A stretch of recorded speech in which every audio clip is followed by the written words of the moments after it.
શંખેશ્વર ખાતે વિકાસ કૃષિ મેળાનું આયોજન કરવામાં આવ્યું। ગુજરાતભરમાં સરકારના થયેલા કામો તેમજ દરેક ક્ષેત્રે ગતિશીલ વિકાસને વેગવંત બનાવવા અને જનકલ્યાણકારી યોજનાઓના લાભો લોકો સુધી પહોંચે તેને લઈને સરકાર દ્વારા અભિયાન હાથ ધરવામાં આવ્યું છે।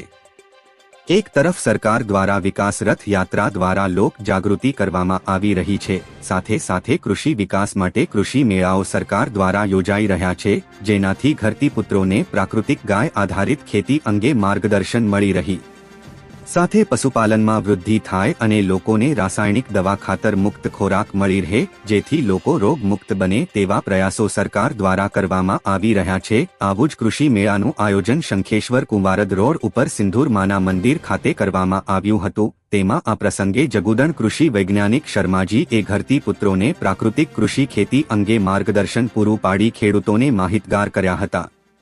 સાથે શંખેશ્વર તાલુકામાં પ્રાકૃતિક ખેતી કરતા ખેડૂતોએ તેમના પ્રતિભાવો રજૂ કર્યા હતા, જેમાં ટુવડના જાગૃત ખેડૂત ડી.કે. પૃથ્વીએ ખેડૂતોને જણાવ્યું હતું કે આપણા વઢિયાર વિસ્તારમાં ખેડૂતોને માથા દીઠ જમીન ધરાવતો ખેડૂત છે, પરંતુ ખેડૂતોમાં જાગૃતિનો અભાવના કારણે અને ક્યાંક કુદરતી આપત્તિ નડી રહે, પરંતુ જો આ વિસ્તારનો ખેડૂત જાગૃત બની પ્રાકૃતિક ખેતી તરફ વળે તો લાંબા ગાળે મોટો ફાયદો થાય। ખેડૂતોના પરિવારોને લોકોને શુદ્ધ અનાજ કઠોળ શાકભાજી મળી રહે અને નિરોગી રહે, સાથે લાંબા ગાળે ખર્ચ વગરની ખેતી થાય, જમીન સુધરે, જેના કારણે ઉત્પાદનમાં પણ સુધારો થાય। પહેલા ખાતર દવા અને પાણી વગર આપણા વિસ્તારમાં ચાહવા ઘઉં ઉગતા અને તે ઘઉં ગુજરાતમાં ફર્સ્ટ ક્વોલિટીના તેલ વગર પણ તેની રોટલી બનાવી શકાય તેવા ગણવામાં આવતા, પરંતુ ખેતરોમાં વપરાતી દવાઓ અને રાસાયણિક ખાતરની અસરથી તે હવે બજારમાં જોવા મળતા નથી તેવું ડી.કે. રથવી જણાવ્યું હતું કે આ પ્રસંગે તાલુકાના વહીવટી અધિકારીઓ દરેક શાખાના સ્ટોલો પ્રાકૃતિક ખેતી થઈ પકવેલા પાકોના સ્ટોલો પ્રદર્શન કરાયું હતું। અવસરે કૃષિ વૈજ્ઞાનિકો, જાગૃત ખેડૂતો, જિલ્લા આરોગ્ય સમિતિના ચેરમેન હેતલબેન ડાભી, તાલુકા વિકાસ અધિકારી, તાલુકા પંચાયત પ્રમુખ ભરતજી ઠાકોર, વિસ્તરણ અધિકારી, પશુ તજજ્ઞો, ડોક્ટરો, ખેડૂતો અને મહિલાઓ આ કાર્યક્રમમાં મોટી સંખ્યામાં ઉપસ્થિત રહ્યા હતા।